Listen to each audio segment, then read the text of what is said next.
Remember, only you can prevent forest fires. It has been our pleasure to present the preceding story of Smokey and the Little Boy in cooperation with the Advertising Council as a public service. Did you know that the 1960s were packed with iconic gadgets, unforgettable trends, and peculiar habits that defined a generation? Back then, kids entertained themselves without smartphones, vinyl ruled the airwaves, and TV had just 3 channels. Fast forward to today, and many of those moments seem like relics from another world. Let's take a nostalgic trip down memory lane and explore 20 things from the 60s that modern kids might never understand. Number 20.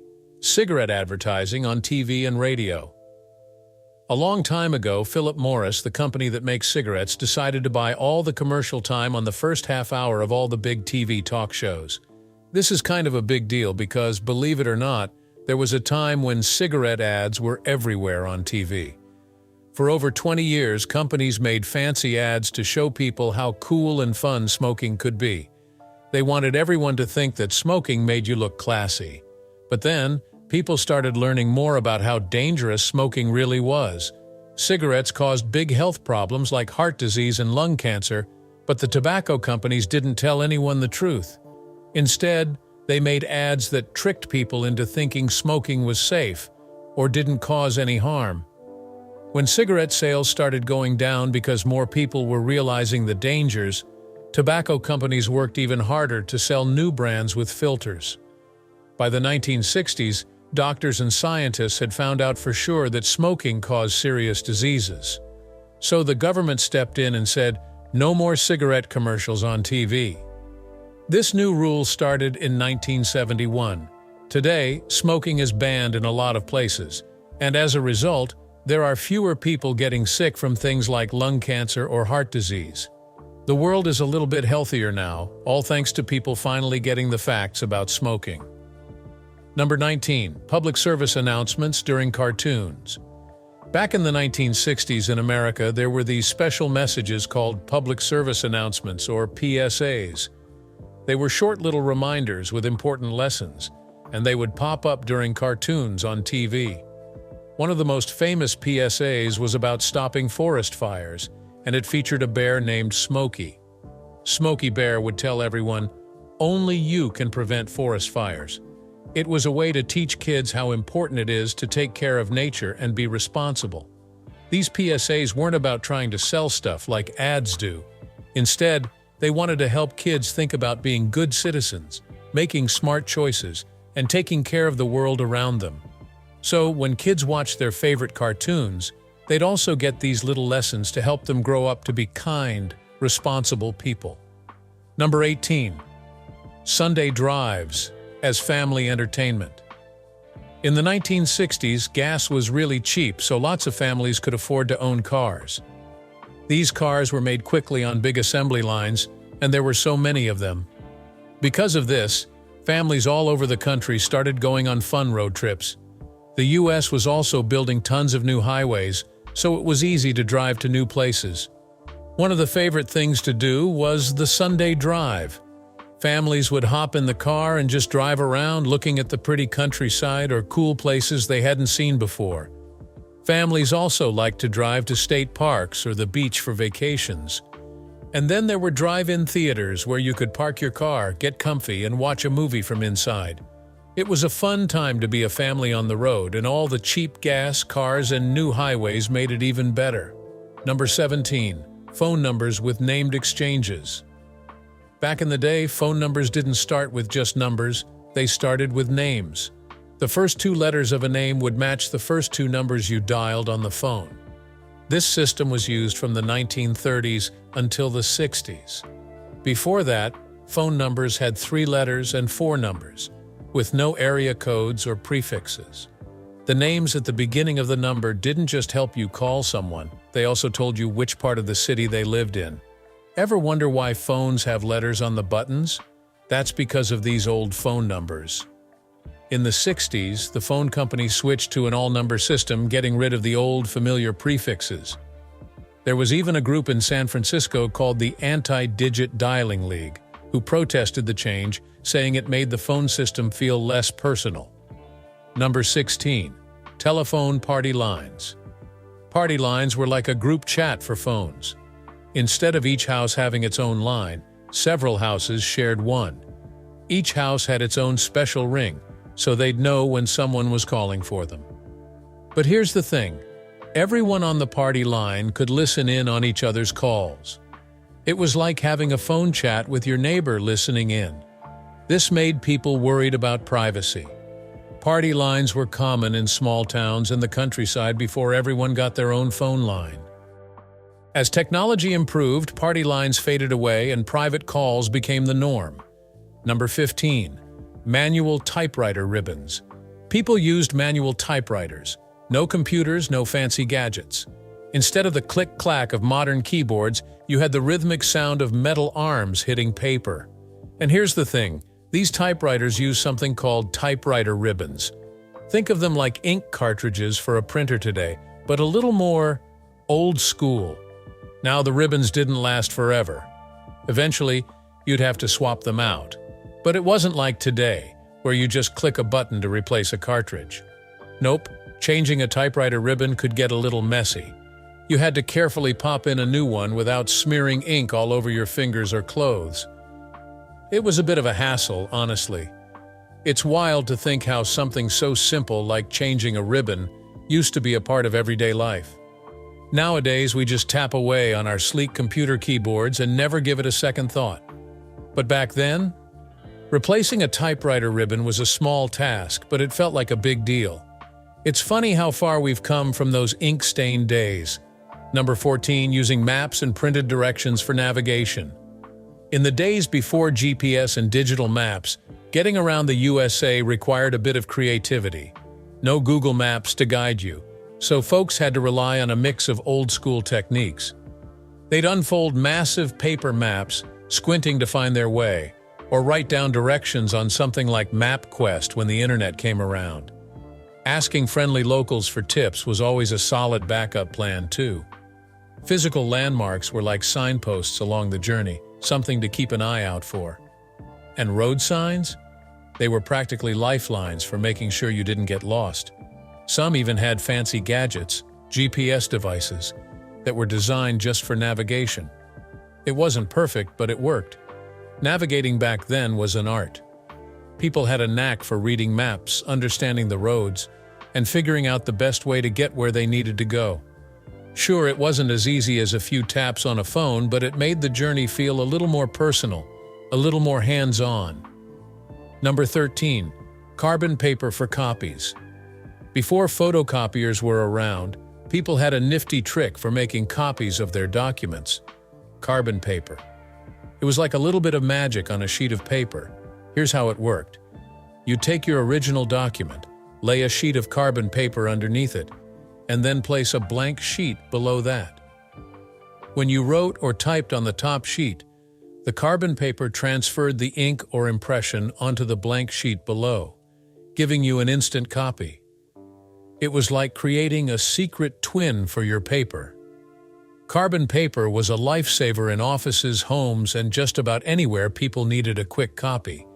Sure, it wasn't as fast or easy as popping something in a photocopier, but it definitely got the job done when you needed to duplicate something important. Number 12. TV shows signing off at night. Back in the 1960s, when kids today weren't even a twinkle in their parents' eyes, something special happened on TV that they might never understand. At the end of a long day of shows, television stations would sign off for the night. That meant no more programs until the next day. Can you imagine that? Instead of endless streaming and shows all day and night, TV stations would play the national anthem or show a test pattern to let everyone know it was time to say goodnight. It was like a cozy little ritual to wind down the day. But nowadays, with 24/7 programming and endless streaming options, the idea of TV channels signing off at night seems like something from a whole different world. Number 11. Using encyclopedias for research. In the groovy 1960s, kids had a different way of getting info compared to today's tech-savvy youngsters. Back then, when they wanted to learn about things, they didn't have fancy online searches. Nope, they used these big books called encyclopedias. Picture thick sets of printed books, each packed with facts and info on all sorts of stuff. Need to know about the moon landing or the Beatles? Flip through the pages. Unlike the quick clicks of today, using encyclopedias took time and patience. Kids would search for what they needed, scanning through pages until they found the right article. It was a hands-on adventure in learning, not just a speedy click away. As kids in the 1960s flipped through encyclopedias for info, they relied on patience. But what about crunching numbers in offices? Did adding machines with paper rolls demand the same patience? Number 10. Adding machines with paper rolls. Back in the 1960s, offices used adding machines with paper rolls for calculations. These machines were like big, clunky calculators, but they didn't have any fancy sirens or the ability to save your work like computers do today. Instead, they had a paper roll where all the numbers and calculations would show up as you pressed the buttons.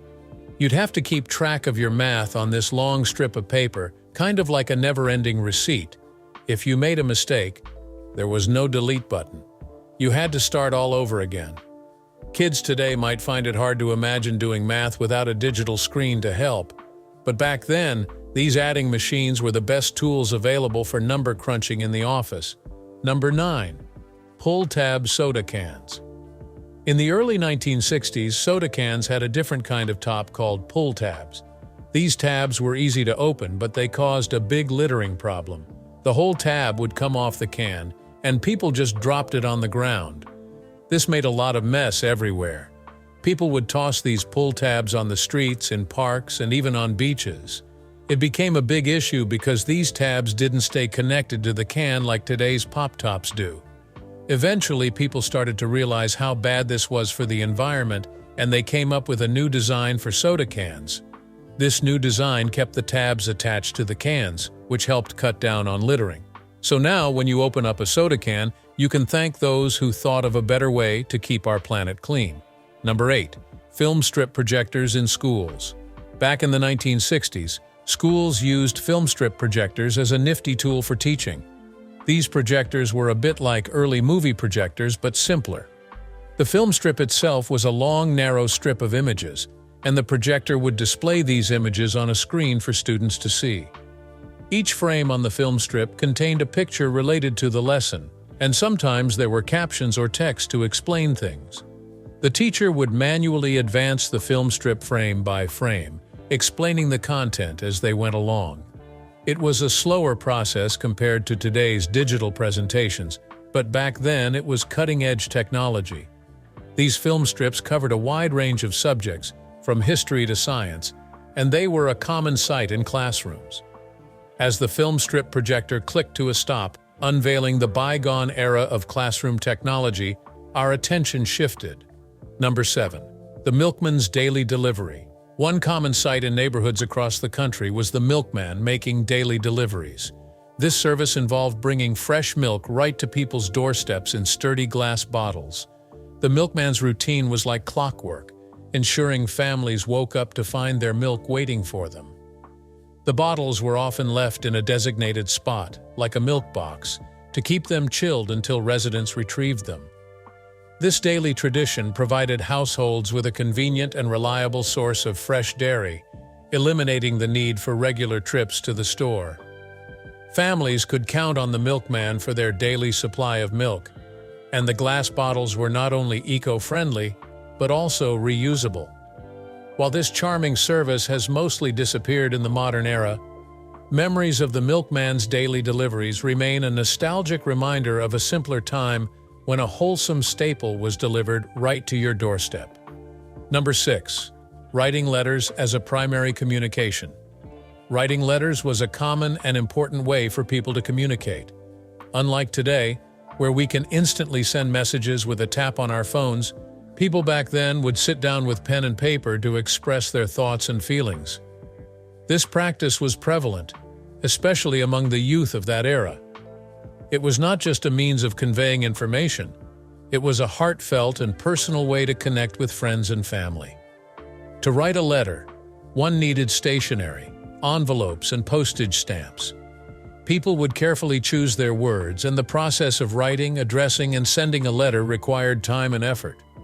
Waiting for a reply added an element of anticipation to the communication.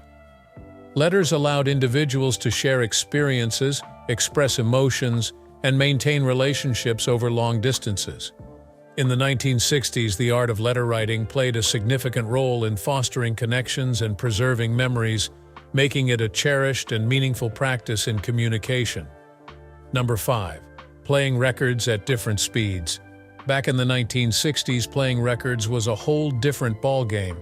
You see, record players had this cool feature where you could change the speed to match the kind of record you wanted to play. Records came in 3 speeds: 33, 45, and 78 revolutions per minute. Each speed was like a secret code, telling the record player how fast to spin the record. The 33 revolutions per minute was for regular albums, the 45 revolutions per minute was for singles with hit songs, and the 78 revolutions per minute was for those really old-school records. To make sure the music sounded just right, you had to pick the right speed. It was like a DJ secret trick. So, if you wanted to groove to your favorite tunes, you'd spin that record at just the right speed, and voila! The music would fill the room in all its glory. As the record spun at just the right speed, filling the room with nostalgic tunes, we couldn't help but wonder about another relic of the 1960s, the soda fountains. Number 4. Soda fountains as social hubs. In the 1960s, soda fountains were more than just places to grab a fizzy drink. They were bustling social hubs where friends gathered and stories were shared. These quaint spots, usually found in drugstores or diners, had a special charm. Picture a long counter with shiny stools, and behind it, a soda jerk crafting sodas with precision. The soda fountain offered a variety of flavored syrups, and you could customize your drink just the way you liked it: cherry, vanilla, or a mix of both. Beyond the refreshing beverages, the soda fountains became cherished meeting spots. Friends would catch up, couples would share a sundae, and the community would bond over shared experiences. However, as time rolled on, the popularity of soda fountains waned, making way for the rise of coffee shops and fast food chains, which now serve as modern gathering places. Despite the shift, the nostalgic aura of those 1960s soda fountains remains a sweet memory of a bygone era. Number 3. Using a hose to wash the driveway. Back in the 1960s, cleaning driveways with water hoses was a common practice that many people followed without giving it a second thought. Back then, it was routine to grab a hose, turn on the water, and spray away the dirt and grime from the driveway. This method seemed like a simple and effective way to maintain a clean outdoor space. This process usually involved using a strong stream of water to wash away debris, leaves, and stains. It was a straightforward approach that many homeowners adopted without considering the environmental impact. However, as times have changed, so has our understanding of water conservation. The casual use of hoses to wash driveways is now often discouraged due to concerns about wasting water. In the present day, there is a greater awareness of the need to conserve water resources, and alternative methods, such as using brooms or electric pressure washers, are encouraged to clean driveways more efficiently while minimizing water usage. Number 2. Collecting green stamps. In the 60s, there was this interesting hobby called collecting green stamps. It wasn't about postage stamps with pictures of famous people or places, but rather these special stamps you could get while shopping. The idea was pretty unique, especially considering how we're all into digital rewards these days. Here's how it worked. When people went shopping, certain stores would give them these green stamps as a bonus for making a purchase. These weren't just any stamps. They were like currency. You'd collect these stamps and then trade them in for all sorts of goodies. It was a bit like saving up points in today's digital rewards programs, but with tangible stamps you could hold in your hands. People would keep these stamps in booklets, carefully arranging and counting them until they had enough to exchange for household items, appliances, or even furniture. It was a quirky and tangible way to turn your shopping into a little adventure, all while getting something extra in return. Number 1. The pogo stick is a popular toy. But what about the simple yet thrilling joy of mastering a pogo stick in the same era? Let's find out. The big stick is here. The pogo stick was all the rage as a popular toy, captivating the imaginations of kids across the block in the 1960s. Unlike the high-tech toys of today, the pogo stick may seem simple, but it brought heaps of joy to children back then. The magic happened with a strong metal pole, a footrest, and a spring at the bottom.